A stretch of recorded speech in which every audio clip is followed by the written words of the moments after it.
Folks, we're going to start at 3:30, so in 25 seconds.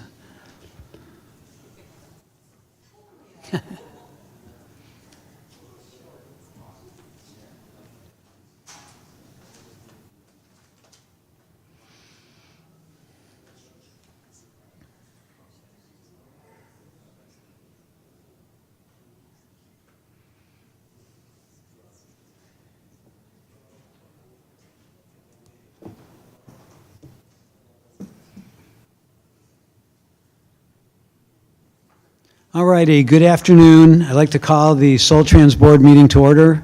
Please join me for the Pledge of Allegiance.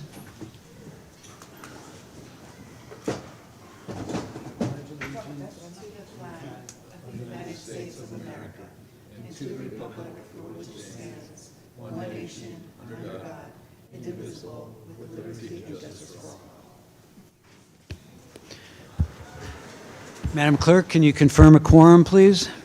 Thank you, Chair Scott and members of the board. We do have a quorum. Thank you. Do we have any statements of conflict from any board members? Seeing none, we'll move for an approval or any additions, deletions, or changes to the agenda. Are there any? No, I'll move approval. I'll second. We have a motion and a second. Please call the roll. All those in favor? Aye. Aye. Any opposed? Thank you. This is the opportunity for public comment on any matter or not on the agenda, but within the subject matter jurisdiction of the Soltrans Board. Soltrans Board welcomes public comment on matters within our jurisdiction and authority, but strongly denounces hate speech, obscenity, and disruptive behavior in meetings. Disruptive individuals will be admonished and removed from the meeting pursuant to Government Code Section 54957.95. We ask for members of the public to ensure their remarks are within the jurisdiction of this board and to refrain from making hateful or obscene comments. Manny, would you please start our sign-up clock for public comment? Madam Clerk, will you please read the following public comment notice? Thank you, Chair Scott. Members of the public wishing to speak may sign up at the kiosk in the back of the council chamber. Public attending via Zoom may click the raise hand icon, and those dialing in by phone may press *9. At the conclusion of the 2-minute sign-up period, in-person speakers will be called up to the microphone in registration order, followed by those wishing to comment via Zoom or phone. While this item is the opportunity for public comment on matters not on the agenda, there will also be an opportunity to comment on any item on the agenda at the time a particular agenda item is heard. Thank you, Madam Clerk. Manny, do we have any persons wishing to speak under general public comment? Thank you, Mr. Chair. Currently do not have any members of the public who have signed up for the opportunity for public comment either in person or online. Thank you. Now we'll move to item 5. We'll have the Executive Director's report. Beth? Thank you, Chair. I just wanted to take a minute to introduce 2 new PAC members, Public Advisory Committee members from Vallejo. They would be Ethan Standifer. I don't know if he's here or not. Oh, hi. Welcome. And Avery Livingood, and I believe she might be on Zoom. So we welcome them. We're looking forward to working with them.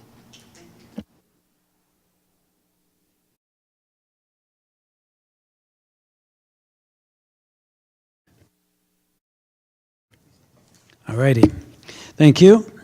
We move now to proclamations and presentations. Do we have any? We do. Good afternoon, members of the board. Perfect, thank you. I'd like to introduce the Cal ITP team of Evan Saraki and Farhad Salemi. And while they're walking up here, I just wanted to remind the board very briefly that staff started to notice that fare revenue was in decline in mid-2023 and was trending well below projections. However, there are too many confounding factors, including the transition of buses that had previously been part of a Fairfield and Sassoon Transit's fleet that needed to be transitioned to the Clipper backend in Soltrans. Once we'd sorted out those initial issues, we still were seeing a significant decline in our Clipper fare revenue, despite evidence of increasing ridership.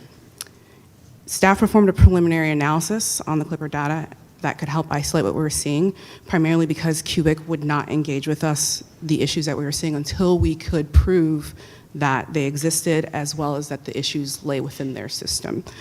6 issues were identified by a group of Soltrans staff, vendors, MTC, and Cubic that were at the heart of what we were seeing. And some of the faults belong to Cubic, some of them actually belong to Soltrans and some of our vendors. However, the issues designated as needing resolution by Soltrans and its vendors were quickly resolved. However, it resulted in very little change, nor did it resolve in revenue recovery.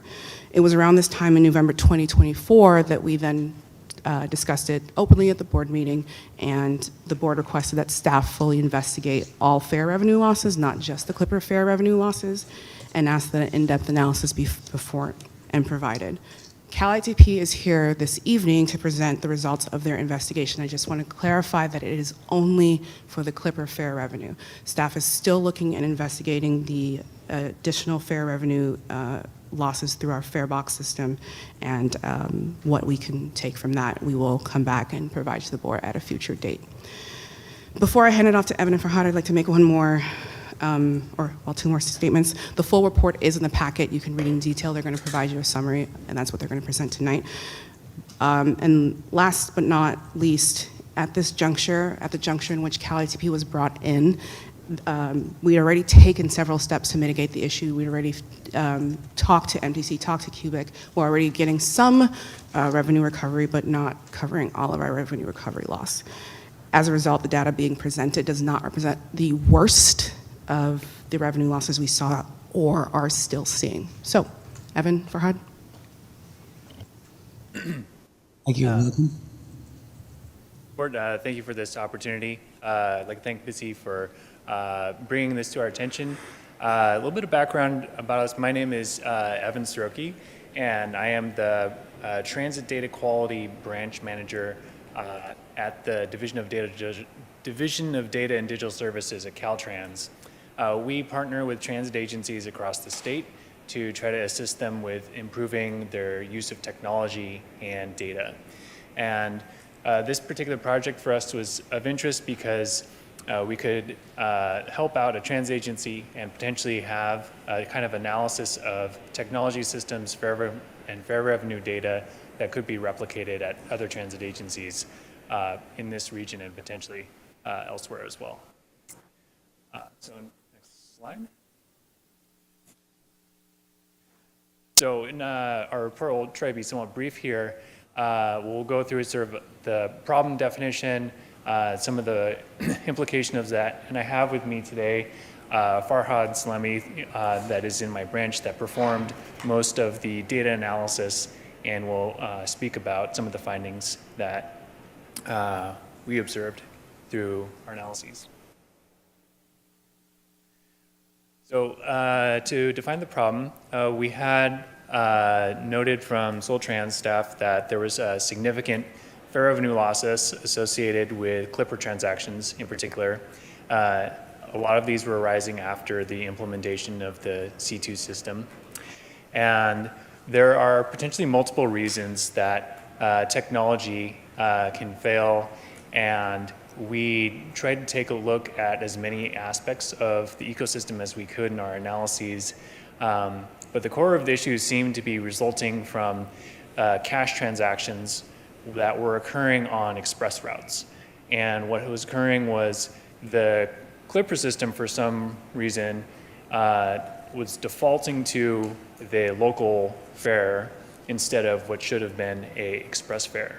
And therefore, given the fare difference, the riders were charged a lower fare and some revenue was lost. We looked at data from the Clipper fare transactions. We also looked at some raw data of the connection system, which is the computer-aided dispatch automated vehicle location system for the Soltrans vehicles. And we also looked at this data called GTFS-RT. This stands for General Transit Feed Specification Real-Time Data. We collect this data from as many transit agencies across the state and it represents sort of the real-time data that is sent over to trip planners. But we use this data also to sort of indicate whether we had data coming from the computer-aided dispatch automatic vehicle location system to sort of try to identify which systems appeared to be working and which systems appeared to be having problems. The GTFS real-time data, we download that every 20 seconds, and so we have a very accurate, comprehensive listing of which vehicles across the state were operating at specific times in the past. And so this is a slide here that shows the architecture that we understood the Soltrans system to be using. So on the left side, we have the connections or CNX systems that are keeping track of what route, what work a particular vehicle is doing. And then there is sort of this handshake that occurs on the bus between the connection system and the clipper system to properly identify to the clipper devices what particular route a vehicle is doing.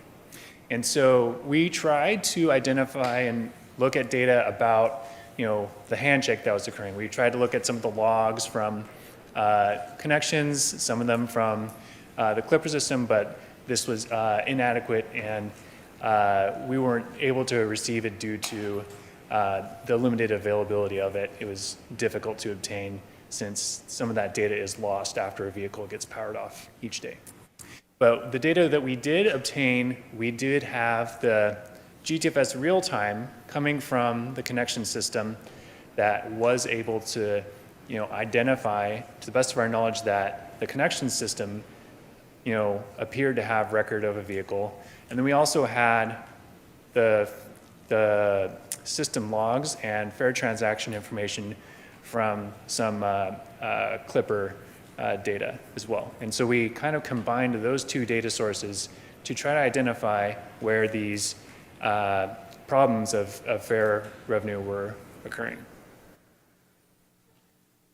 And so in a big picture here, we couldn't identify exactly within the technology ecosystem where there were like the source of the failures. We can sort of identify sort of like high probability cause of, it seemed like either a connection system was working or clipper system was working, and based on, we assume that if a connection system was working, that means that the clipper system should have had the correct information to be able to process the fare in the right way.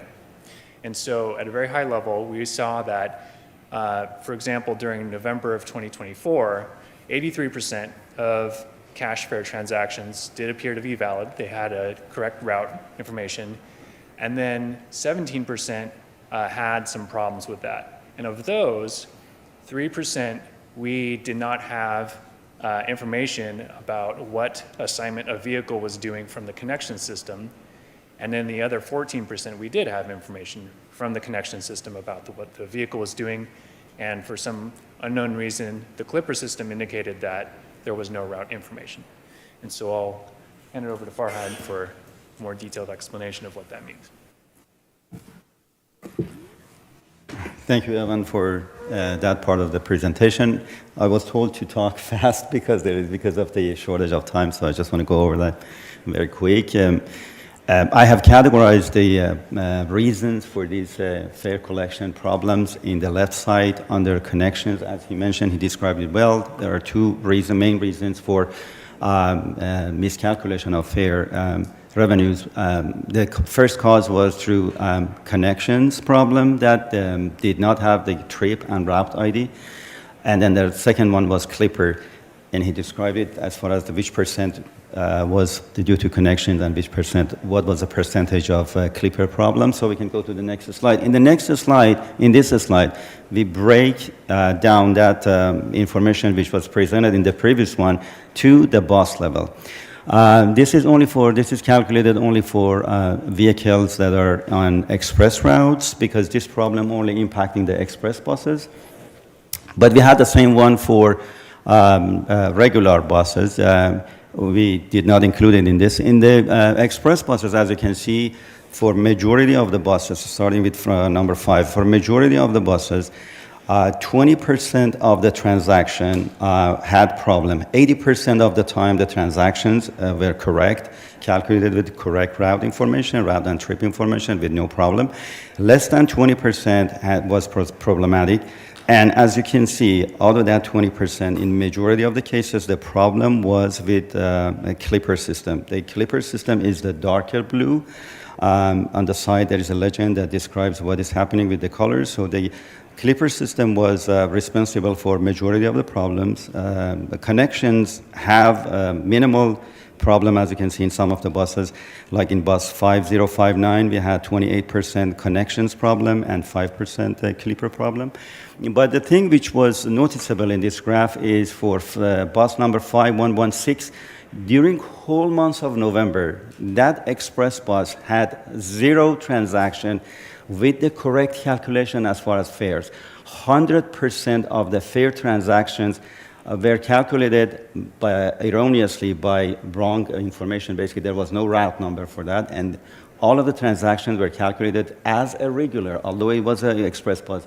But all the transactions during months of November for that bus was calculated as regular. So we lost a lot of revenue fare for that bus. Next slide, please. All right. So in this slide, we're going to talk about financial impact that this issue had on basically Soltrans, imposed on Soltrans.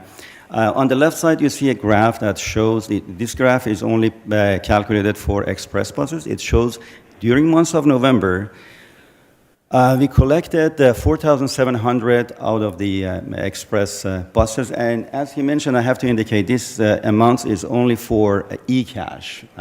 He called it cash, he meant e-cash through the Clipper cards or Clipper application on the cell phone. This calculation does not include passes, day pass, 30-day pass, 10-day pass. It does not include ADA. It does not include the actual cash that people use. Obviously, we don't have access to that information. This is only for e-cash. And for e-cash, in months of November, we collected 4,700 for all the express buses in Soltrans system.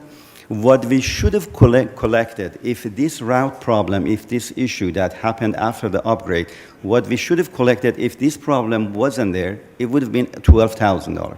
So obviously, if we subtract the 4,000 from that 12,000, we come up with a blue column there, blue color, which is, pink color, which is about $7,000. So that's the total loss that we had because of this issue of route name failure.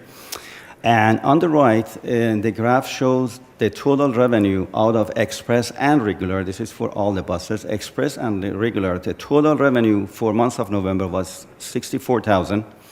And then the amount we calculated as the loss on the left side is broken on the right side due to the cause.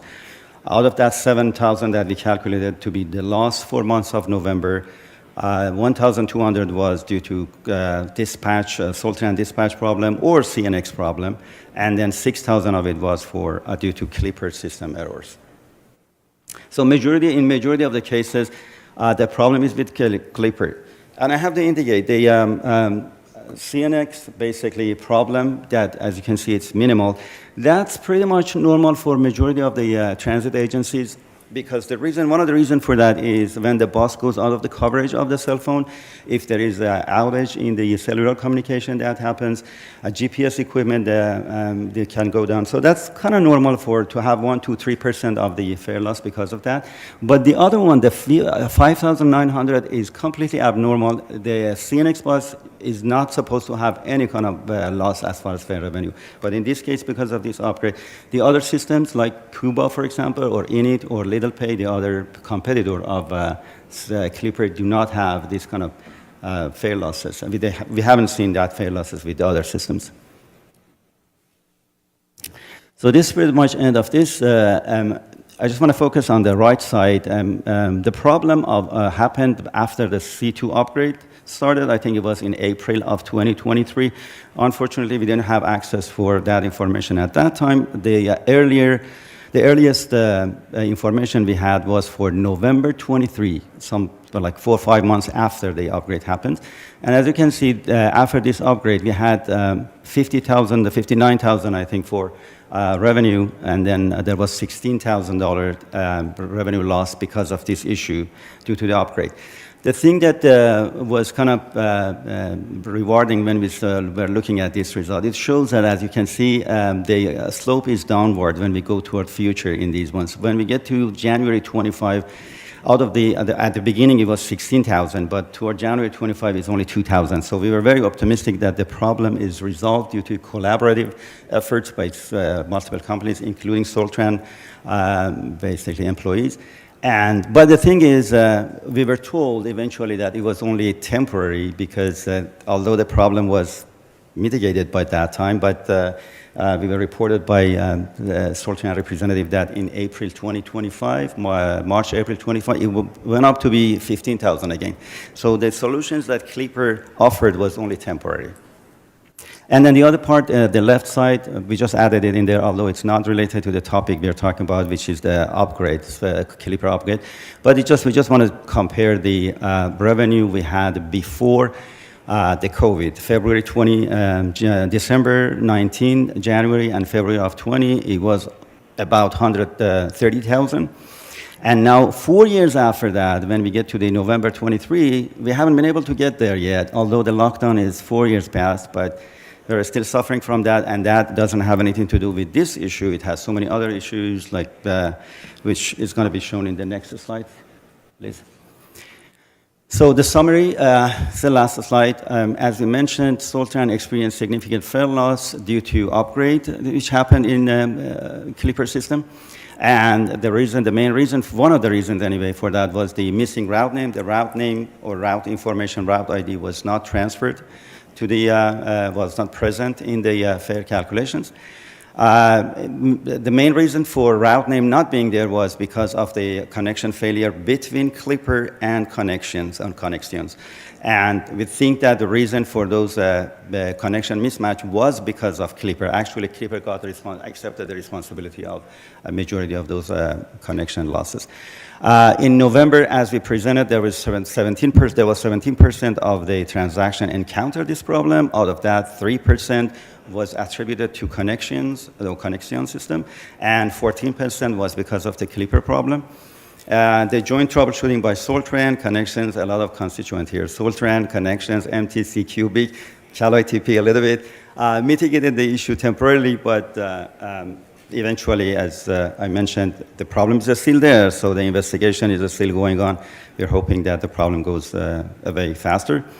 As I mentioned in the last slide, daily average fare revenues have not yet returned to pre-pandemic level, and it's potentially due to factors beyond this issue, as I mentioned, such as reduced fare enforcement, changes in single or multi-pass sales, and used fare policy adjustment. That was it. I wanted to appreciate Soltrans representative for her help during this project. It was very rewarding technically. I learned a lot during, so thanks for the opportunity letting us work on this. Also my manager who chose me for this project among all the other capable data analysts. Thank you, and thank you for listening.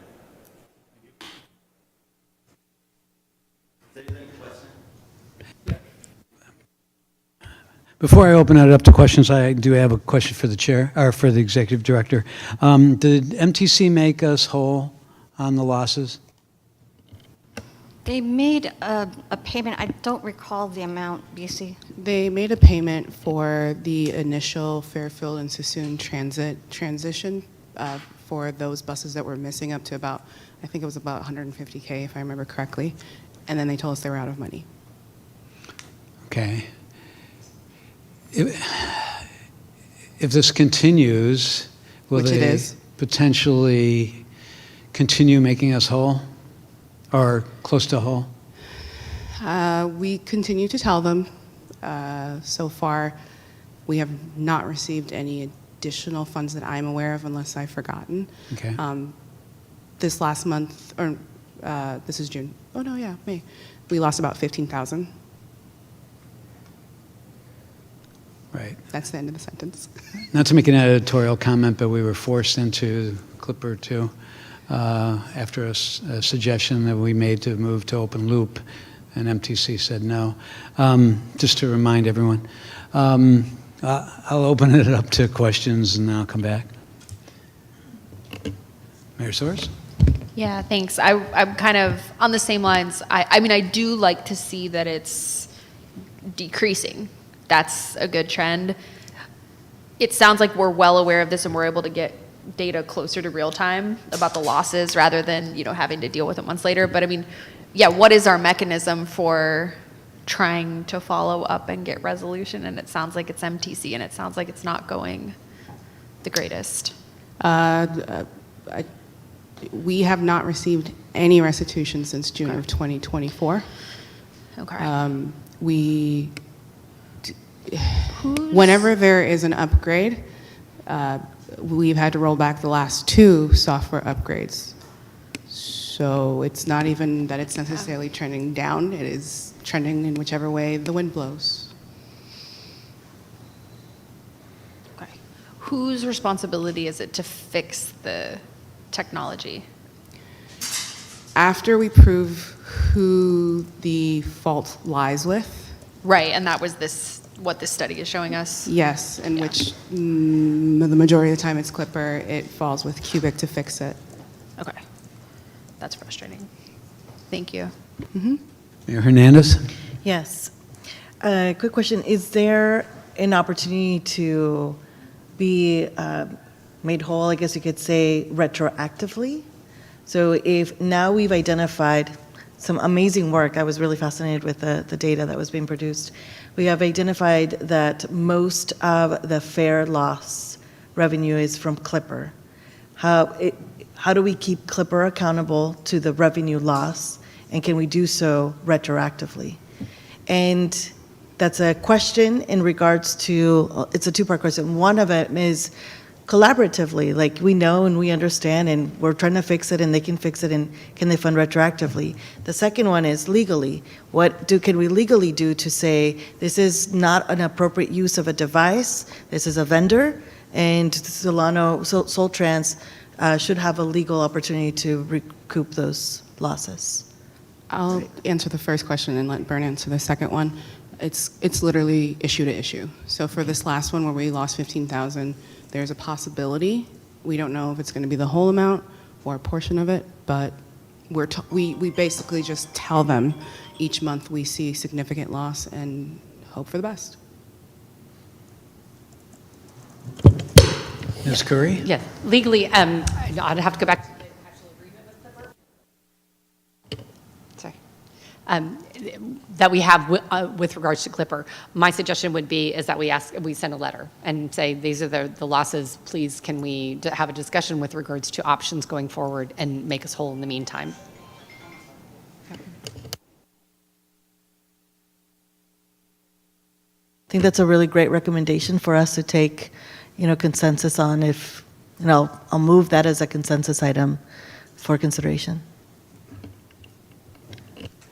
Exactly, and I'm hoping that potentially we can bring this back and bring it as a consensus or action item to put together a summary of all the expenses associated, lost revenue expense associated with it, and then deliver it to MTC for reimbursement. I would think, because it's on here, I think that as long as there's nodding head. Microphone, please. Sorry. Again, as long as there's nodding heads that you're in agreement that the executive director, I think that we can move forward, and then we'll bring back to the board an action item once we receive the response back from MTC. Does that work? That sounds good. Sorry, if I may, one point of clarification. We can only identify the issues that we know exist. We believe that there are other issues that we cannot identify. So the idea of fully quantifying, as they mentioned, that there are other reasons is only in the one that we can define. there are a number that we can't define, but we know are existing. And I just want to be careful to ask us to do more than we can actually do. Mary Young? Thank you. The problem with the route name, so one of the reports that showed 5116, is that a bus number or is that a route number? That's a bus number? Yes, that's a bus number. So that sort of sounds like there was a hardware problem with a particular device in that bus that never collected anything from Clipper? I unfortunately do not know about that specific bus off the top of my head. Do you guys remember? In the mic, please. I think one of the emails you sent us, because I questioned that, and this goes back to 4 or 5 months ago. I think you sent the report that there was a hardware issue in that bus, and they changed the hardware. Yes, that one was Failure. likely just a full failure of. Full failure. So there are 2 routers, one for Clipper and our own. That one was a full system failure of one of the Clipper router, the hardware. You are correct. So have we figured out the unidentified route name issue? Has that been resolved now? No. So every time perhaps a short description of how it gets the route name. The route name comes from connections, and it does a digital handshake. Sometimes the digital handshake fails, and the majority of the time that digital handshake fails is on cubic send. And when that failure happens, the connection system is still pinging and telling it the route name, but Cubic cannot receive it. Yes. And when it can't receive it, it's calculating the fare at the time that the person taps their Clipper card as our default fare, which is our local fare. It's our lowest possible fare. Exactly.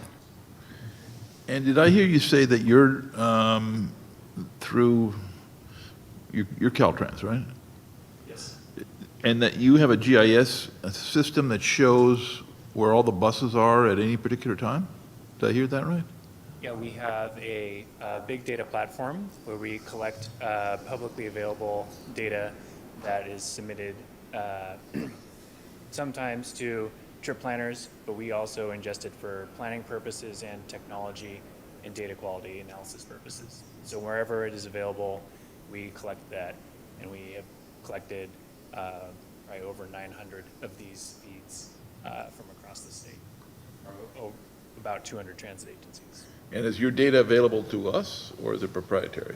We collect data from Soltrans through directly from the connections system, and we also collect it through the MTC 511 system. And the data that we used in this analysis was directly from the connections system. So the conversation we had last night at STA, where the discussion, the issue was when a bus arrives late, is there a way to identify a cause like traffic or an accident? Does your system log that kind of stuff? The data we receive is the position of the vehicle and a estimated arrival of the vehicle, and also what trip it is assigned to, which can be any of the trips on any of the routes. An estimated arrival, but not an actual arrival time? Yeah, it's an estimated arrival, and through the positions in the vehicle, they come with a specific time that the vehicle is at each place. And is your data available to either this group or STA? Sorry, can I interject? It's our data. We own it. It's literally our data, so All right. it's publicly available, and it does factor in algorithmically when the bus is going to be late. So all the predictive models that you see for our times are coming from that data. It is our data. And we do have the ability to see when and where and why we're running late, and we are able to analyze those things and make changes, whether it's planning or with operational behavior. So that means if a bus arrives late, we can identify the reason that it came late? Correct. Yeah, Soltrans has more detailed information on that. Yes. We only get the publicly available kind of traveler visible information. If we get a chance to talk about the Guaranteed Ride Home program like we did last night at STA, this would be important data to use, I think, going forward.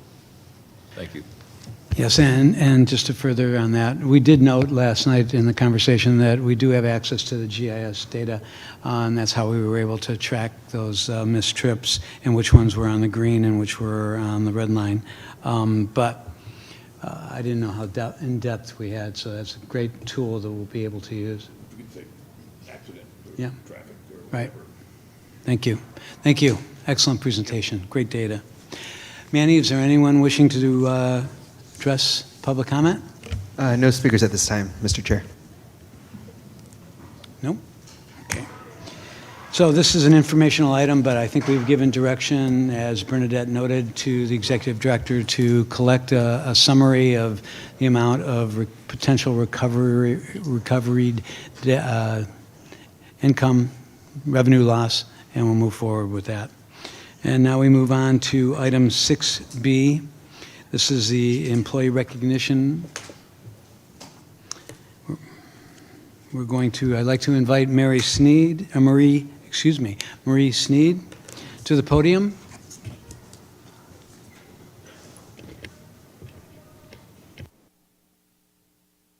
Just to note, we all call her lovingly Miss Marie. I'm sorry? We call her Miss Marie. Miss Marie. Yeah.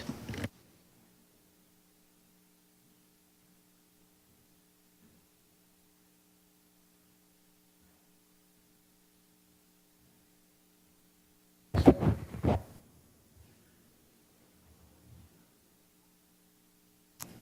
don't bite. At least not in public. Miss Marie, congratulations. So we have here a proclamation of Solano County Transit, Soltrans, recognizing Miss Marie upon your retirement. Congratulations. Wow.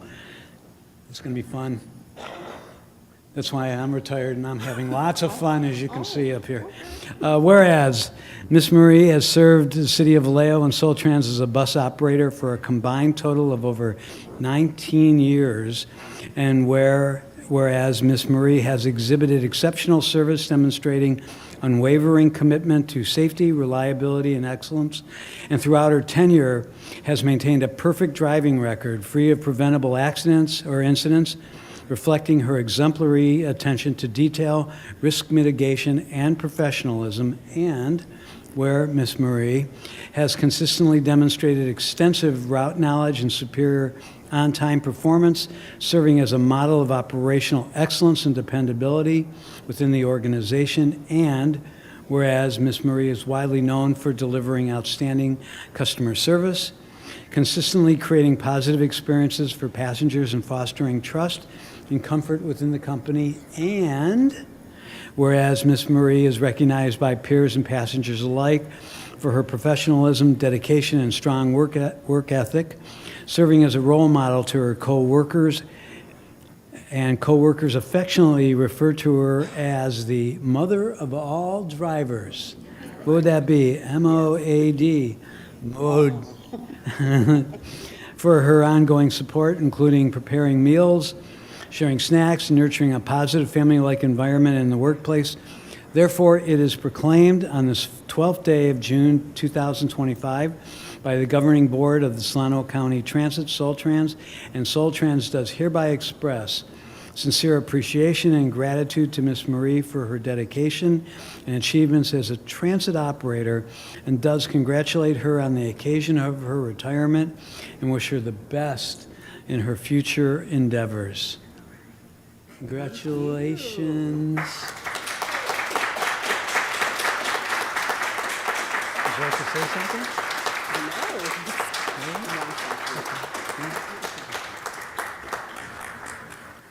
I'm not going to talk very long, but I just want to leave to the company, move forward, okay? That's it. That's it. Thank you. Does she want to take a picture with the board? Does she want to take a picture with the board? Does she want to take a picture with the board? Does she want to take a photo with the board? Photo.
All right, we're moving on to item 7, the consent calendar. The next item is consent calendar. Items on the consent calendar are considered routine and will be adopted in one motion unless a request for removal or explanation is received from a board member.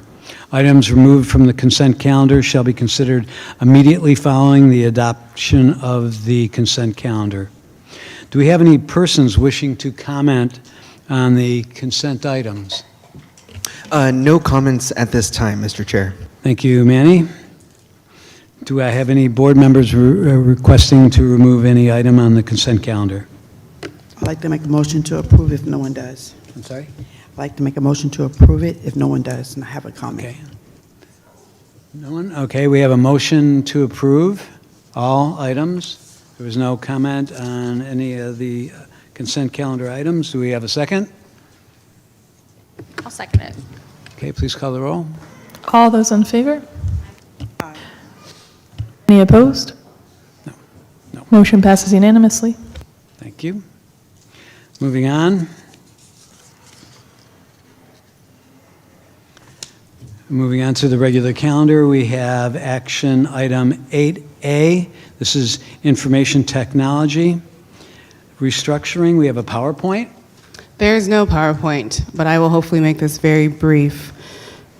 Good afternoon again, members of the board. As we are all aware, Soltrans has had to scrutinize its long-term financial sustainability. Specifically, each member of staff who manages any contracts was asked to look into ways to reduce costs and decrease or eliminate unnecessary expenditure. Staff was also encouraged to look into unique ways to do more with less, and that's what this is. Currently, our IT services are provided by an external managed service provider, or MSP. Within our existing IT MSP, there are essentially 3 levels of service. The first for on-site tech support, the second for remote network and engineering support, and the third for high-level IT expertise on policies, procedures, cybersecurity, backed by the resources of a nationally and internationally renowned corporation. However, the first level only offers us 16 hours a week of on-site tech support. This means that across 4 facilities, well over 100 staff devices and servers, and a fleet of nearly 80 non-revenue and revenue vehicles, which have their own networks and multiple onboard devices, that would push our device numbers, staff numbers, support numbers into the thousands very easily. We are constantly having to prioritize and redirect our technician support amongst those 16 hours, and it simply isn't working. We've seen the limitations of this model when vacations or illnesses arise and their backup resources are limited, but more so, they simply don't exist on our end. Furthermore, it makes it nearly impossible to control project tasks and deadlines, and if I'm being honest, and I'm really going to take a moment to apologize to some of my staff, they might feel the brunt of this delay simply because their projects or tasks were not more on fire than something else. We have outgrown and outpaced the second level, the engineering support. We're having to share those particular employees across multiple of their clients, and we once again see significant delays in project tasks deadlines. Furthermore, because they are remote, they are largely dependent on the on-site technician to be their eyes and ears when tasks do not have expected outcomes, and when we have emergencies, which I refer you back to the 16 hours a week on site.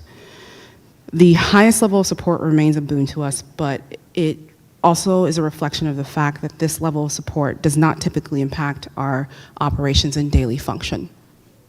As a result, an analysis was performed on how to restructure the IT contract. The analysis shows that we can essentially have our cake and eat it too. By hiring a full-time salaried employee, and I cannot emphasize enough the use of the word salaried, of a journeyman IT person, which typically looks like a DevOps engineer, we can fold the first 2 levels of service into the cost of a full-time employee and instead get a 40-hour week with this individual, about 2.5 more hours than we are getting now and about 800 hours more per year. We can do this and still be competitive in the Bay Area market, which we all know Silicon Valley is here. And we could do this while restructuring the existing IT MSP contract to only include the 3rd level of service and have a technician on call as backup. This would allow us for significant cost control and could actually provide a cost savings of nearly $100,000 per year. This analysis was previously presented to the HR and Finance Subcommittee back in April. They recommended that staff bring this analysis to the board and supported the move to contract restructuring and hiring a full-time salaried employee. If the pay is competitive, we can hopefully avoid the biggest con, which is that most folks in this position prefer remote or hybrid work. I will stop there and take any questions. Thank you. Are there any questions? Mayor Young? So we will be restructuring or getting rid of this existing IT contract we have in order to offset Technically, the they're in cost? the third year of their contract with only 2 one-year options left. So if we time this right, there would be enough time. We need some overlap, obviously, for transition. But there would be enough time where we could let the contract have its natural finish and then do a restructuring anyways. So the idea is that this development ops engineer would take over the work that this contractor is doing now? 2/3 of the work, 2/3 of the work. correct. And this will save us money even though we're going to be paying benefits and Correct. a solid salary, I'm assuming. I saw a pretty good Yes. number. Also, I forgot to mention the table in attachment A breaks down how that works out.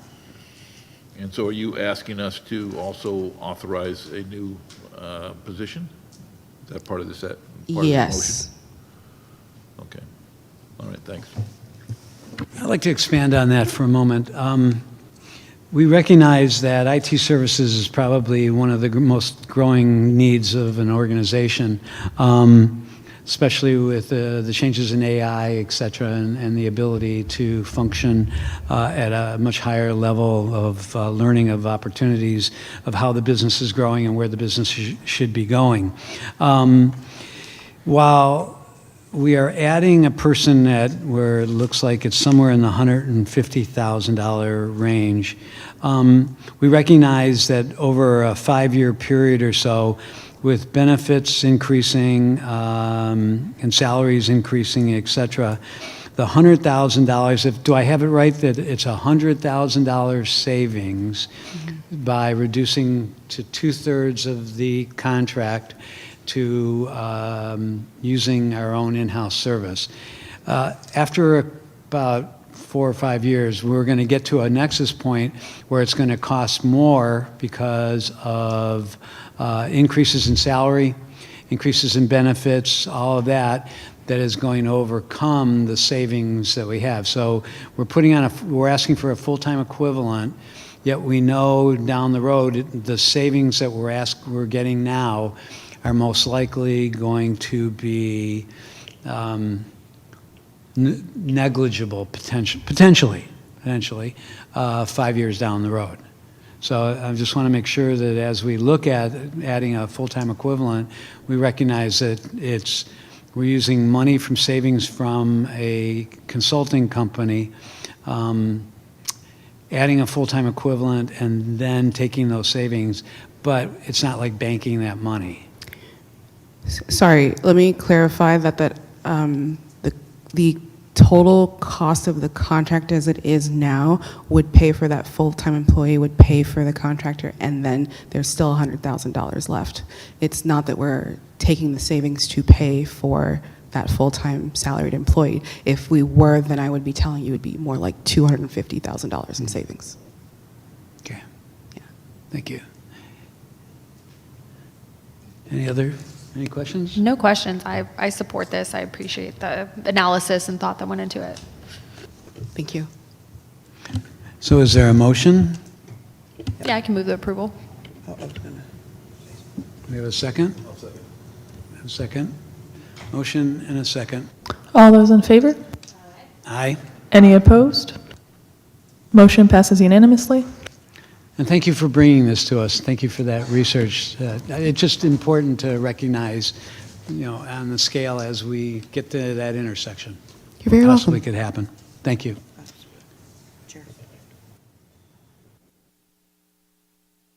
Before we pass that motion, I was trying to press a button to say this was really good information, and I appreciate it. I really appreciate the transparency, most importantly. Thank you. You're welcome. Moving on to 8B, the Intercity Transit Funding and Cost Sharing Agreement. Thank you, Chair. I really don't want to spend any time on this. I just wanted to point out, next slide, please, to make sure you understand that I think there's some confusion about how the money gets to us. So I wanted to make it clear that the RM2 and RM3 are allocated directly to Soltrans. The State Transit Assistance Funds, they do come from STA, and this will be the first year they're giving us operating funds. The TDA is Soltrans, which belongs to both Benicia and Vallejo, and that makes up 20% of the funding. The TDA partners, they only make up 11% of the funding, so that's the city of Vacaville, Sassoon, Fairfield, Dixon, I think I got them all, and the county. And again, that's only 11%, and then the fair revenue is 10%. So the majority of money comes directly to Soltrans, does not go through STA, and I want to make that abundantly clear. Other than that, I have no further comments on the express agreement. Thank you. Is there any board comment? Mary Young? The other thing I wanted to add is that this is a one-year agreement. Yes, 1 year. And it will be subject to changes once the COA is adopted, but those changes will have to go be discussed at STA. They're going to have to sign off on the changes. It depends. We have 1 year to figure it out, is what I'm going to say, because I really honestly believe we have to, there's no way we could continue on the way we are. We're going to have to make changes. I think that's enough said. And we'll be doing the COA presentation at the STA board meeting in July. Yes. And I appreciate the letters that you gave us copies of. I think it's always good, and presumably we're going to respond to these letters in some fashion. We're going to tell people. Was it the letter that we sent to Daryl? Well, this is from Vacaville, from Solano College. That's the COA. Next item. The next item. Okay. That's all. Yes, thank you. I know I've spoken actually with both of you to help me understand a lot of this funding and how it works. And there's been confusion back and forth between when we go through our process at STA and trying to understand the funding models there and then here. I'm hoping one of you can help us walk through a little bit, just very high level, briefly, what it would mean, because at the last time, to be fair to you, Beth, Executive Director, one of the pieces of conversation had to do with the blue line and potentially what would happen, hypothetically, if STA were to move that blue line. And then my question to that on the funding pieces, so what would it mean to have a line move from Soltrans and then funding to Soltrans? Sorry, a line moved by STA and then funding to Soltrans. Again, it gets down to there's no real ownership of a line. The way it works is the funding partners pitch in 11% of the funding, and they get whatever service. If for some reason the blue line was to go somewhere else, the funding partners can take their 11%, and I'm assuming some of the STA, State Transit Assistance Funds, and do whatever they like with it, but we would not be providing service in those communities. So potentially, that line could move, the funding, that 11% would go with it, and then STA would need to compensate any additional funding to support service for a line like that. Correct, or the agencies would have to pitch in more funding, which Okay. I don't think they're willing to do. Okay, thank you, because there's been a little confusion back and forth on a line, movement of funds, and what that could mean, and which agencies are responsible for that. So I just wanted to bring that Yeah, up. and it's not as easy as that. I mean, we own all the equipment, we own the technology. There's a lot involved, so I don't know. No, that's fine. We don't. Okay. I just wanted to make sure that there's a lot of movement and conversation, pros and cons and trade-offs. Sure. That's very fair, but I also want us to be very clear about what potential scenarios we could be facing as well. Thank you.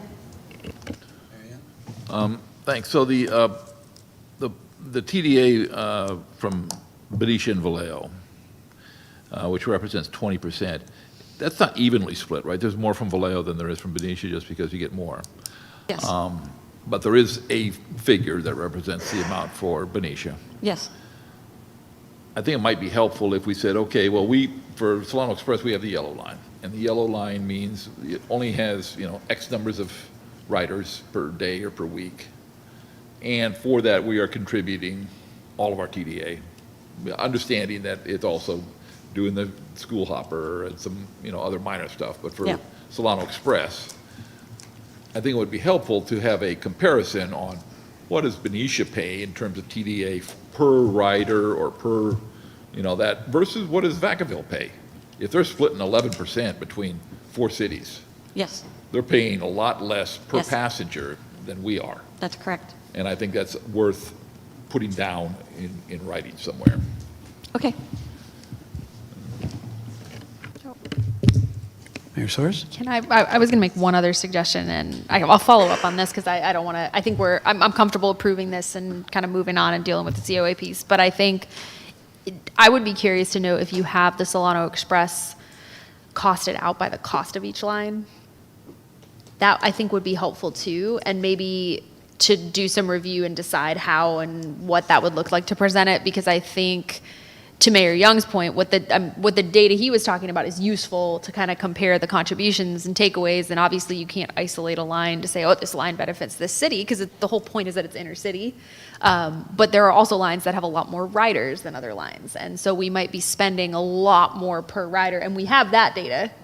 Right, we have that data, so taking that data and then putting it to, okay, here's the whole pot of Solano Express funding, here's the cost of each line, and the cost per rider on each, how that connects to the cost per rider on each line that we've already seen.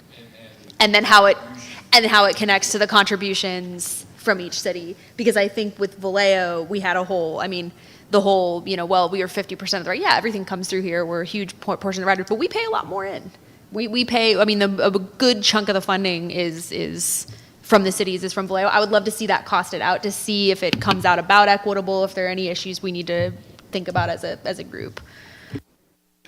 Thank you. And again, reminding all that it is a one-year contract, so that'll give us the opportunity to look at any changes that'll come out of the COA. So, Manny, are there any folks wishing to make public comment?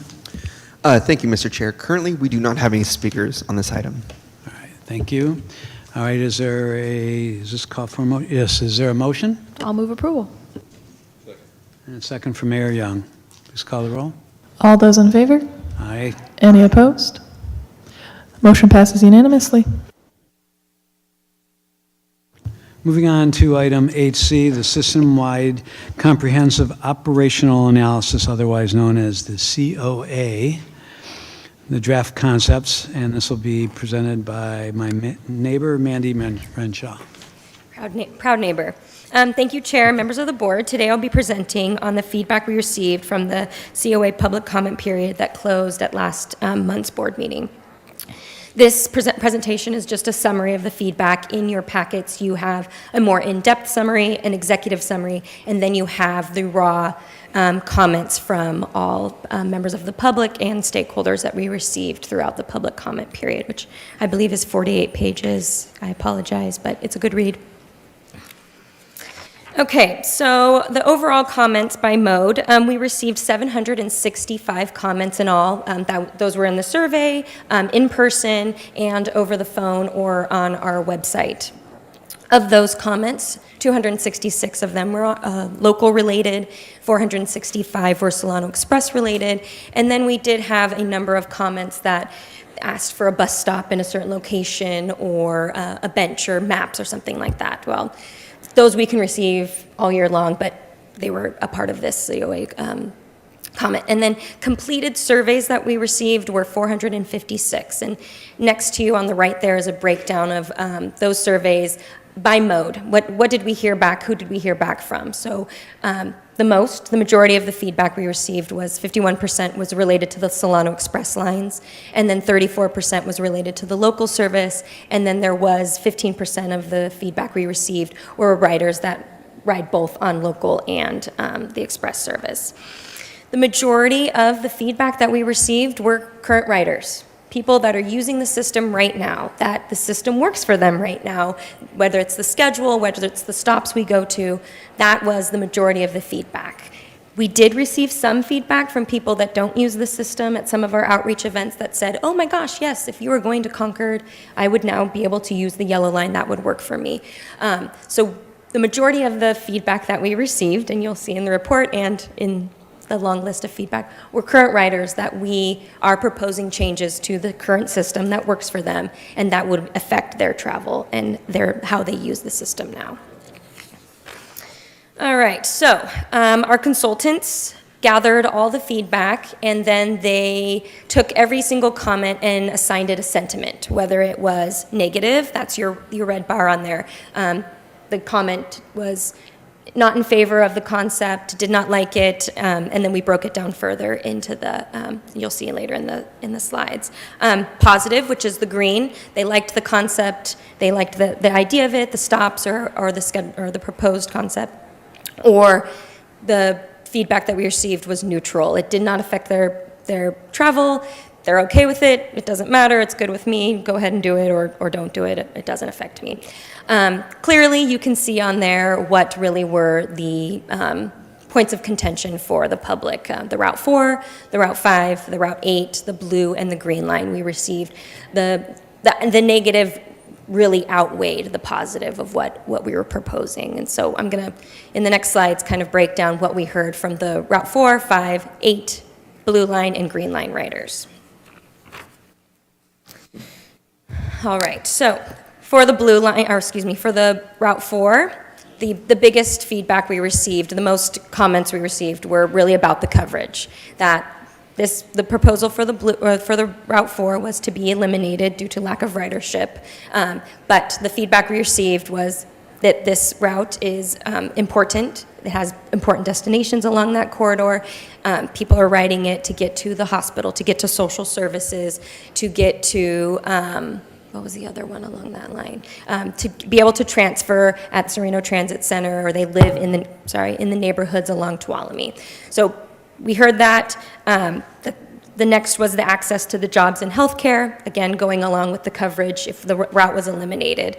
And then the walking distance. The proposal said that we would increase service along the 7A and 7B, but that would increase the walking distance to the courthouse, to the social services, to the hospital. On the Route 4, we received 59 comments. All of them were negative related to the route. Next slide. Oh, thanks, Manny. The Route 5 was the next route that we called out in the overall summary. Similar to the Route 4, the Route 5 was in the concepts was proposed to be eliminated. This one was majority of the routing, the neighborhoods, the people that we heard back from, the neighborhoods that the Route 5 touches, and the school that was associated to the Route 5 were important destinations. The specific area was an important access point to the next highest negative feedback were jobs, schools, and healthcare. So that's majority of those comments, and we received 41 negative comments from the Route 5. And same as the Route 4, there were not any positive feedback that we got associated to that route. Okay, and then the Route 8. In line with the other previous routes, the Route 8, that concept was to eliminate that route and portions of the route be folded into the new Route 3. The biggest one was coverage. Glen Cove came up quite a bit in our feedback, as well as Benicia Road. This one also, comments were associated to jobs, schools, and healthcare, and their inability to access that. A lot of the comments that we received on the Route 8 were anecdotal. There are seniors there. There are persons with disabilities that live in those corridors that need access to that. The ridership associated to the Route 8 isn't matching up with the number of comments that we received. But I did want to clear up that the paratransit service, the school tripper, will still be along that Glen Cove and Benicia Road corridor. So those services and those communities that we did hear a lot of comments about wouldn't be as affected if the Route 8 would continue to be eliminated. We did get 92 comments, negative comments regarding the Route 8. But we did also receive a couple of positive comments. There were people in that corridor that now would have access to Springs Road and Hogan Middle School, and that was we did receive positive that this now would be a benefit to them of the Route 3 taking that service on. Okay, and the Blue Line. Just as a reminder, the Blue Line concept was to change the terminus of the Blue Line to North Concord and Concord BART, and as well as eliminating the portion of the Blue Line that serves Davis 2 times in the morning, 2 times in the afternoon. I want to make it very clear that we think Davis is a major and important destination. What we cannot do with the funding we have right now is provide a service that is a quality, accessible, good service to Davis. So that is why the concept is to take those hours, that time, those resources, and put them into what little we have to not give good service to Davis, into providing service all day long along the Solano County I-80 corridor, really increasing the service between Vacaville and Fairfield during the middle of the day where there currently is no service. So the Blue Line negative comments were 141. The biggest one was the route alignment and the changes that we had associated to that. The majority of the comments were associated to Davis. There were some negative comments about Walnut Creek, but the negative comments, we received more positive comments along the Blue Line associated to Concord than we did the negative comments leaving Walnut Creek. But Jarrett Walker and Associates, we hear you. There's 141 negative comments here. So they're laying out potential future plans, costs to talk about Davis and as part of this. But there is some revising that we have to do. We have to address some of these concepts that we had. So this will be something that we will talk a lot more about in the revision plan. So I did mention earlier that there were some positive Blue Line comments that we received. Unlike the local service where we did receive a lot of negative comments about the concepts, there were a lot of positive and neutral comments associated to the Blue Line. Specifically, the route alignment, the span and schedule. A lot of people really liked that they would now have this opportunity to travel between Fairfield and Vacaville during the middle of the day, and then the frequency that the Blue Line now would have where it doesn't currently have. So we did get some positive feedback associated to the Blue Line. And we received 93 positive and neutral comments associated to the Blue Line. So 141 negative, 93 positive and neutral comments. All right, and the Green Line. So the proposal for the Green Line was to merge those resources with the Red Line and increase the frequency in the North County between Fairfield and Vallejo along all the way to El Cerrito del Norte BART. So both the Green and Red Line both do the same thing. One bypasses Vallejo and the other one stops into Vallejo. And we received 149 negative comments about the Green Line proposal. Most of the comments were in favor of keeping them a separate route. We had a lot of comments that people did not want to increase their time travel. That was the most, along with the route alignment, was the most negative comments, that the time that they would need to travel through Vallejo would add to their trip, that they now add to their day that is getting to work, that they did not like. As well as some of the feedback that initially that we received in the negative comments early on was that the route was being eliminated and that nothing was going to be done with it. A lot of the talking that we had, especially at the Fairfield Transportation Center, was if we were to do some express routes that just went from Fairfield along on the new Red Line, or red and green make brown, the new merged line, if there was an express service that just kind of bypassed during those really high peak times, would you be more in favor of it? And that seemed to be a positive potential revision that we could bring back and do.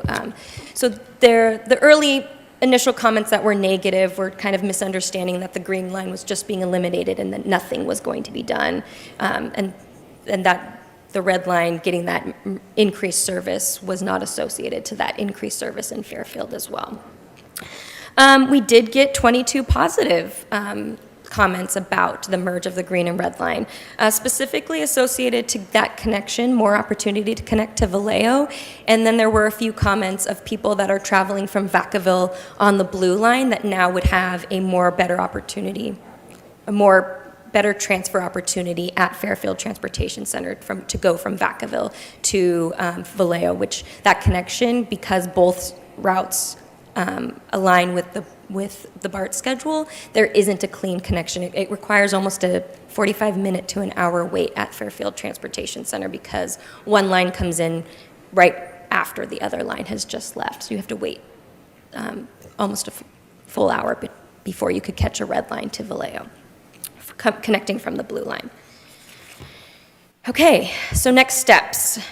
Should the board move, we will take all this feedback. It's very clear what our marching orders are between the Route 4, the Route 5, the Route 8, the blue, and the green line, to concentrate on those and bring back revisions to the board in September to talk about the future planning for Soltrans.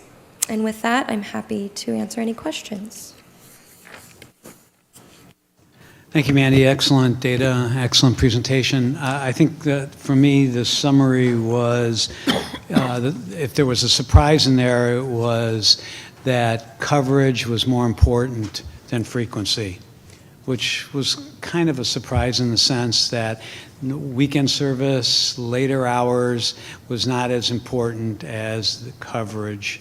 The second takeaway was, and not to overly generalize on the data because we really haven't had that much time to really dig into it, but and some of the other routes, 4, 5, et cetera, that there was potentially some change resistance to changing areas, changing spots, et cetera.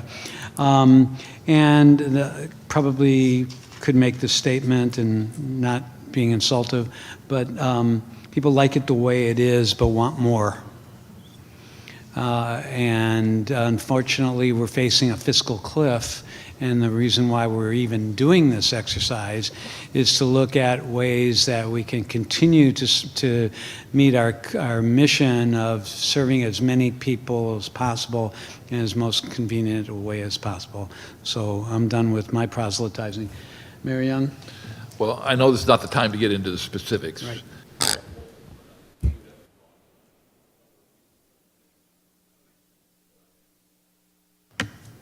I do have some thoughts on many of these proposed changes or possible changes, but we will have a chance to get into this in much greater detail later. So I appreciate the opportunity to get there, and getting responses to the people who did submit written comments, I think is important, even if we're not telling them what they want to hear, but I think they've raised some decent points that should be recognized.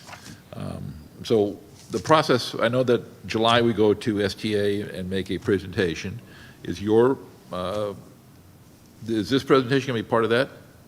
The presentation in July will concentrate just on the Solano Express lines. Yeah, but the one when we do what you brought, Jared, is that his name? Yes, yeah. So he'll present on the feedback that we received, and then I believe the direction from the board was to bring the funding, how much the blue line, and what that cost would be, and what a line that goes from Fairfield to Davis, what that would cost, and why, and what a good service would look like, and why our proposal looks the way it does. To let the rest of the STA board understand the choices that are here, coverage versus frequency, downtown Davis versus what we're doing now.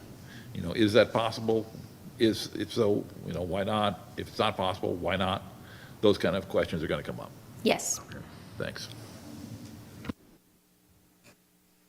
Anyone else? Yes, Councilmember Gordon? She was next. Okay, thank you. First of all, I want to say thank you so much for this report. Also to thank you for listening to me by asking to present the actual survey, the actual words. So I appreciate that. Because I was looking at bus 3. It sounds like people are excited about that.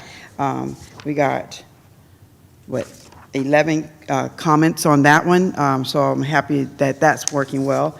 And I'm glad that you also heard me regarding bus 4, because I myself personally, I knew that we were going to get that kind of comment, right?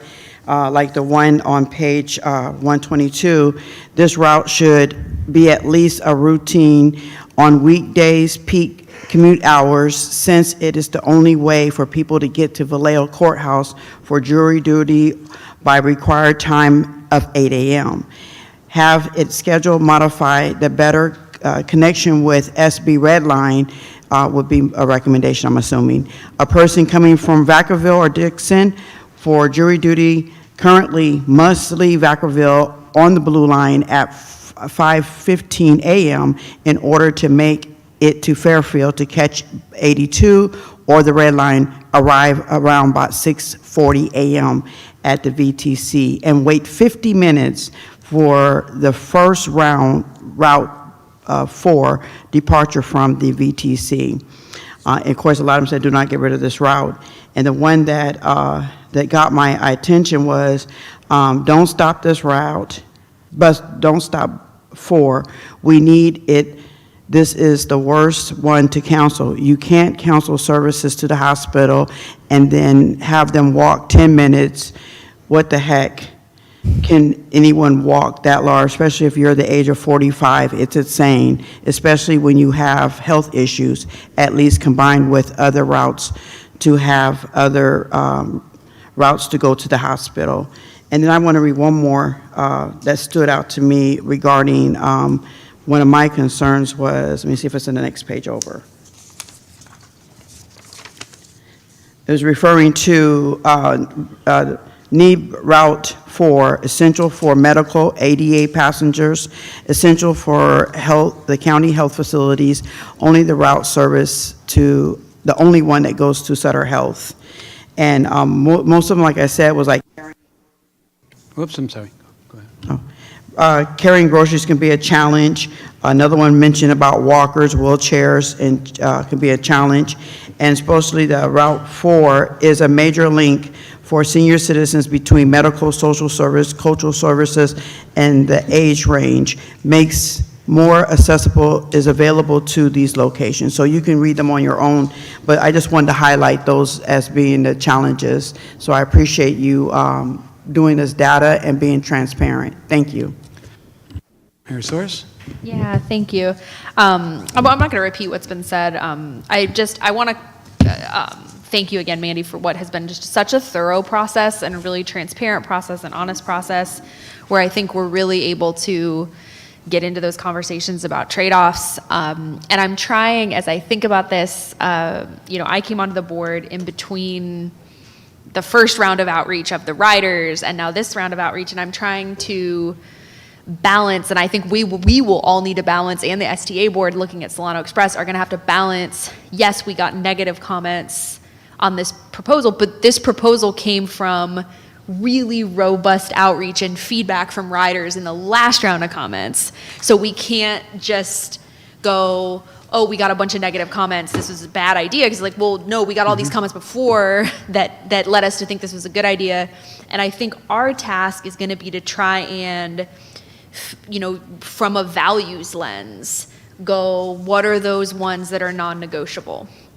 And to that end, I think for the local, we're gonna have to separate the local and the express. Yes. For us, for the local, we're gonna want to think about, low-income ridership, seniors. I'm less worried about the Glen Cove line. I'll take that hit. I live in Glen Cove. I think that one we can come up with some options for some folks, but let's really focus. Think about those lenses of, all right, we know there's going to be people that are unhappy, but are we getting people to Solano College is important, getting people to the courthouse is important, to the county is important, those types of lenses. And then I think the flip on that for the STA side and the Solano Express side is I love the proactivity in saying, hey, that green line, like, yeah, the green line and the red line should be merged. But, oh, yeah, let's consider adding some express options for people. Like, I think that's great. Trains have that. You have an express and a local. I like that idea. For blue, per the other conversation, maybe we can cost out some options and present that to STA board and go, this is what, like, we're not saying we have to cut that. We're saying this is what it would cost us to do a quality line that meets the feedback we got from the riders. And here's what it would take to make the changes based on the feedback we got based on the first iteration of feedback. And it's gonna be more, I think just presenting that clearly, and then let the STA board hash it out and go, okay, yeah, we actually want to kick in some additional money and beef up the blue line, or we want to do this with the blue line, or I think kind of being able to be pragmatic and cost it out, and then have the same values discussion. How much do we care about coverage? Like, this is what it's going to cost. How much of a value is this for us? And I think, yeah, that's all I have to say for now. I'm really, again, it's been really nice to see this process, and I'm sure there'll always be folks that didn't get the memo or missed out. But I think you all have done a tremendous job trying to reach folks who are hard to reach, and I just want to thank you for that. Again, thank you for that. Are there any members of the public wishing to make public comment? No speakers on this item at this time, Mr. Chair. No. All right, we'll move on to action.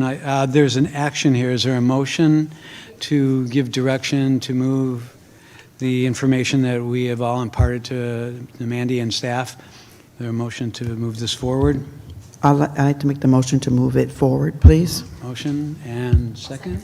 Second. All those in Call the roll. favor? Aye. Any opposed? Thank you. Motion passes unanimously.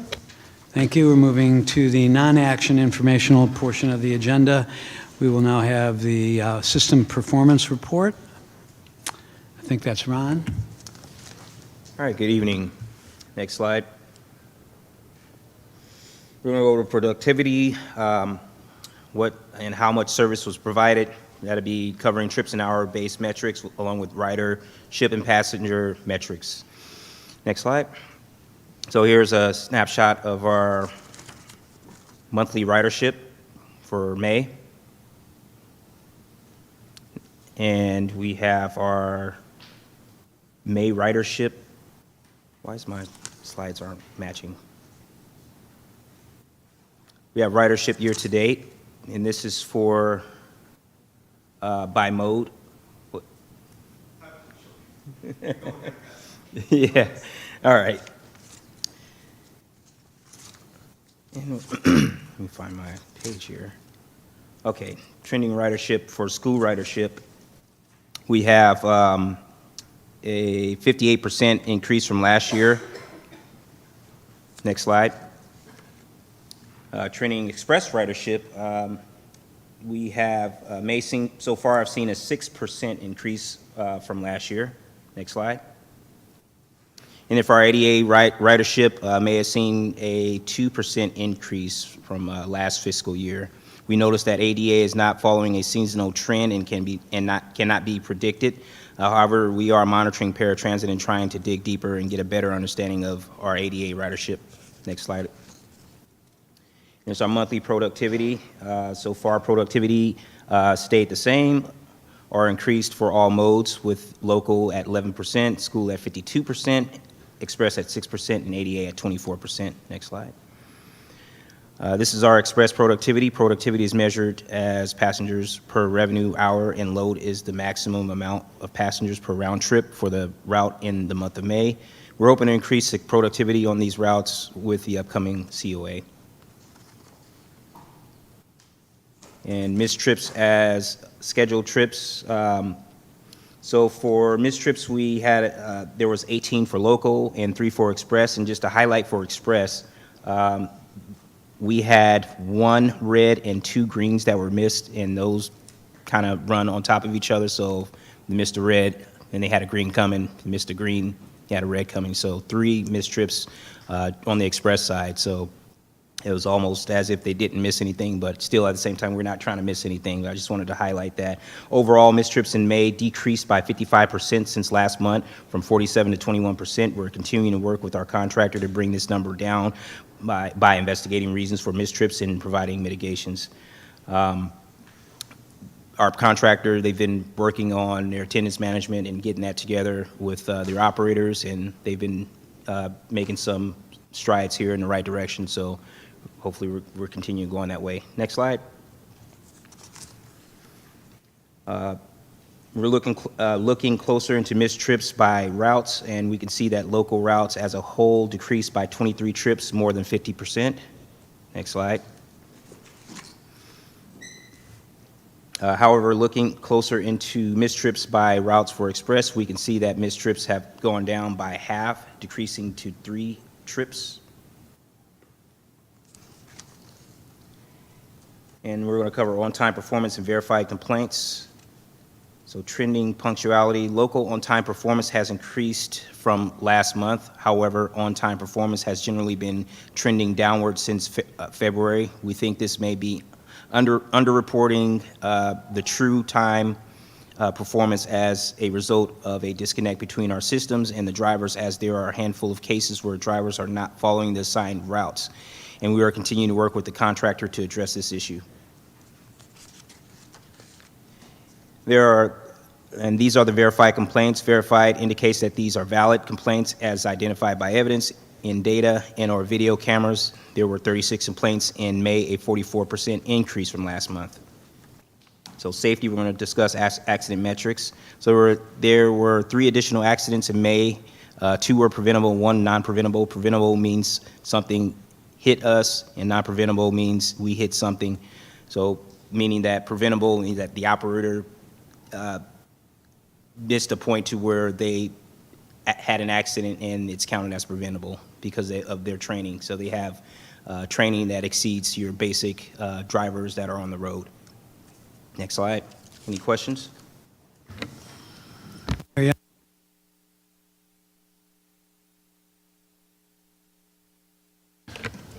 Does a missed trip mean it's missed altogether or just comes in late? Missed trip is missed altogether. It's completely missed. So do you have data on how many trips are more than 15 minutes late? Yes. Okay, so at STA last night, that became a matter of contention. They would like to see reports on that, not missed so much, but the Guaranteed Ride program requires giving a voucher to somebody if we're more than 15 minutes late. And so they're insisting that we don't give them, or we have not given them, the right data to allow them to match the vouchers that they're giving out to the actual number of trips that are more than 15 minutes late. Can we commit to them that we can provide that information for a fixed period of time for the last 3 months or something like that? Is that something that we can pull together? That information is easily accessible, so yeah, that can be pulled up. That's something I review on a daily basis when it comes to performance, so that's not a problem for, to get that information. And so, I find it odd that they would give a voucher for 15 minutes I late agree. or more. And so that was part of the discussion. Yeah. And they're saying, well, we don't know because we don't have the data from Soltrans. So let's give them the data, and then we can have a discussion about this program, because maybe the program doesn't make sense. It doesn't. Anymore. I mean, just the way it sounds right now. That's sort of how I'm feeling. It's running $300,000 on vouchers for this. Yeah. But before we can make the argument that this doesn't make any sense, they want to look at data. So I guess I'm asking you, I'm asking Beth, can we commit to give them these reports on shortly, so that we can get past this? Yeah, I think Terry, No, go for it. Terry's been in conversation directly with Daryl, so I would kind of defer to him. Right, and I want to just make sure that we recognize that we're talking about Solano Express. Yeah, right. Not the other trips. And basically, it was 3 missed trips. It was the But, 2. yeah, right, but we're calling missed, meaning Yeah. they never show. Right. And they're saying if it's more than 15 Yeah. minutes late, And so that's the data that they're looking for. How many buses arrive more than 15 minutes late? Yeah, I mean, even with any standard of transit operating, there is no threshold with a 15-minute or more being late as a missed trip. It just doesn't. And I think we can get there. We just got to convince them by data. Absolutely. That we have this information, and that it makes no sense to continue the way we are.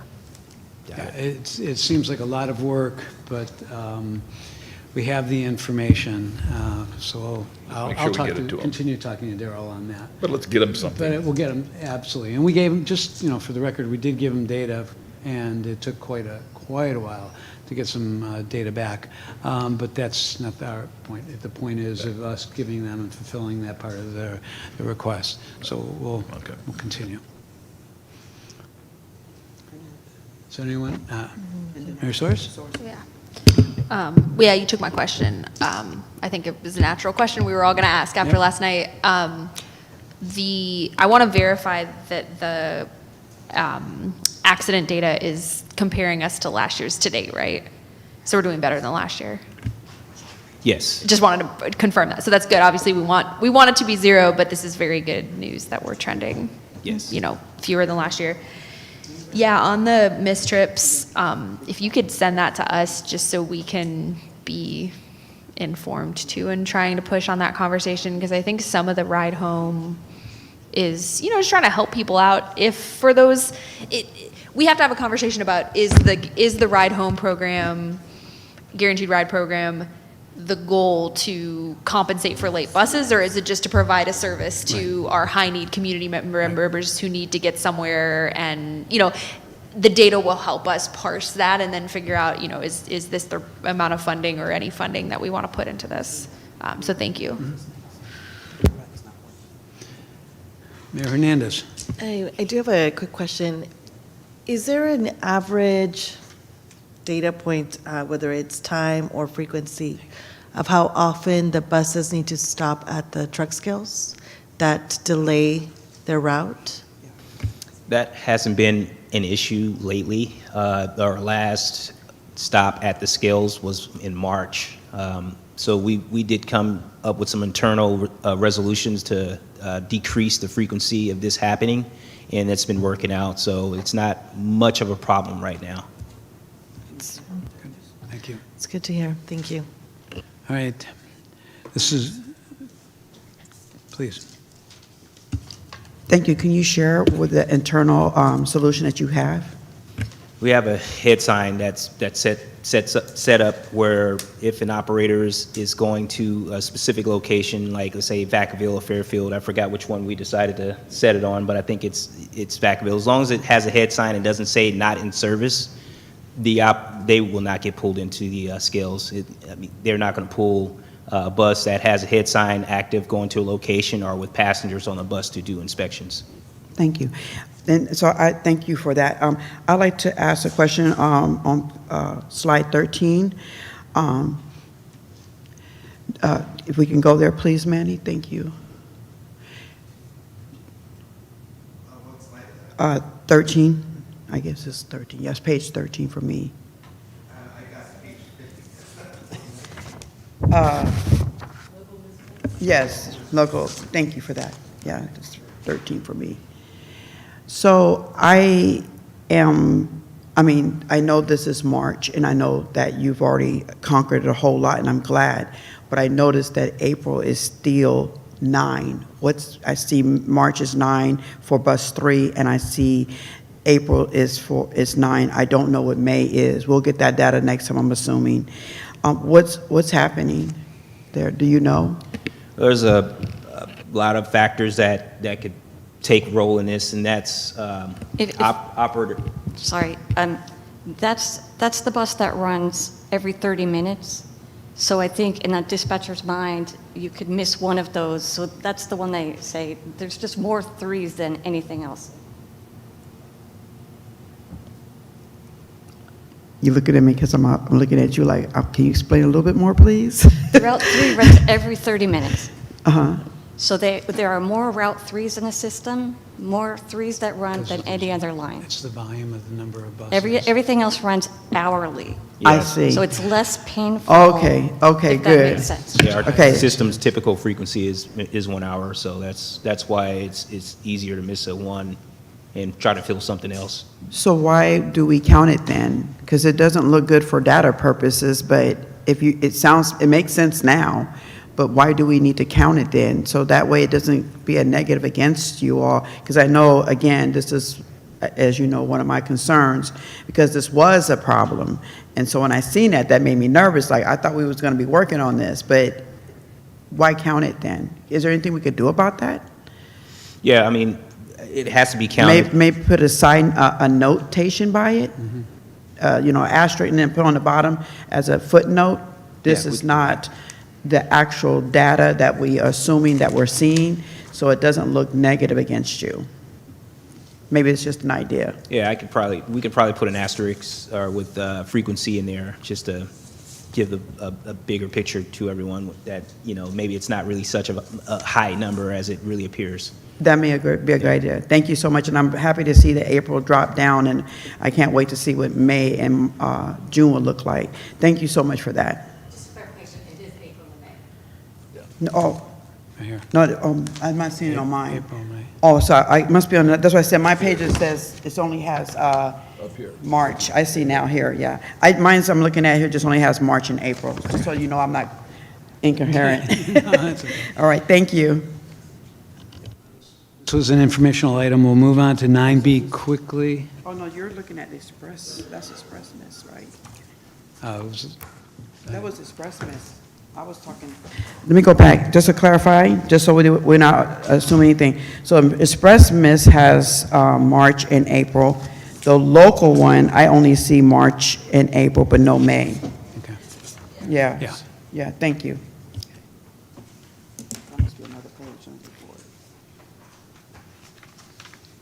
Thank you, Chair and members of the board. Today I'm here with an update on the conclusion of the Sereno Transit Center beautification project. In 2023, Soltrans was awarded a $971,000 Clean California grant from Caltrans in an initiative to remove litter, create jobs, and beautify California. Construction began in January 2024 and will be completed by the end of June 2025. STC beautification project includes the installation of art murals, new bus shelters, enhanced landscaping, upgraded lighting, dual trash and recycling receptacles, and additional site improvements to create a more welcoming and functioning transit center. Our partners in the project include City of Vallejo, Caltrans, Transdev, UC Davis Plants in the City class, and Street Teams Enterprises, who cleared all the debris from the railroad tracks adjacent to the transit center. Here is what Sereno Transit Center looked like. Prior to the project, there were 4 closed-off shelters with minimal seating. It was uninviting all day and dark in the early morning and evening. Here's the project rendering with the improvements. This was our goal. The project included overhead lighting and path lighting throughout the transit center. Pathway lighting helps with ADA accessibility and walkability throughout the transit center. Landscaping was added to both sides of the transit center and surrounding the building that houses the staff restroom. To enclose and protect the center from the railroad tracks and parking lot, the landscaping also included fencing to prevent dumping on either side. This reduces its climate impact and improves rider comfort by adding shade trees and native and drought-tolerant plants. The garden to the west of the building is a rain garden that captures any runoff water and returns it to the soil. Existing bus stops were renovated and additional structures were added with more comfortable seating, protective barriers from weather elements, improved lighting, and anti-graffiti shields. Shade shelters with seats are now included at every bay, where prior there were only 4 shelters on the entire property. Trash receptacles were added to each of the 3 islands, helping to keep the site clean and reinforce disposing of trash while in the transit center. Another added element you can see in the picture to the right is a hopscotch for kids and adults to beautify the area and have something to do while waiting for the bus. The highlight of the project is the art installment. Staff worked with Melissa Penny, Malice B., and her assistants, The Hive, to incorporate an added cultural connection and community element in the art. The building at the first bay is a painted mural of actual transit riders from the community. On a Soltrans bus, is a Soltrans bus and butterflies painted by local women. All of the planters in the transit center are painted in memorial of staff that have worked for Soltrans and made an impact to the community. And finally, at the corner of the transit center is an installed shade structure in the shape of a butterfly. And a memorial bench was installed in honor of a dedicated driver who served the community for over 30 years. This project was managed by Soltrans General Service Analyst Angela Jackson, who couldn't be here today, but is clear from the project improvements the love she has for the project and the community. Excellent presentation. Everything looks wonderful. I'm going to unfortunately need to adjourn the meeting now. We have 3 members that have to. We got to give a clap. We got to clap. Okay, well. That was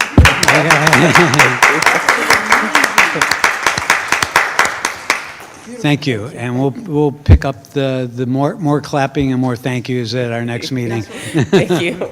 Good job. Thank you. We're done. We're adjourned. We'll get. Yes, and I've informed the, I'm just watching the ETA tick up and up and up and up. yes, I let them know that we're on our way. I tried. They needed to get out at 5. Tell them the helicopter's on the top. Yeah.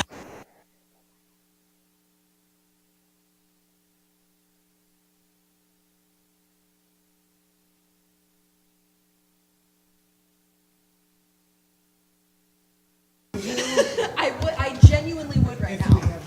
What are they saying for ETA? What are they saying? Andrea, what are they saying for ETA?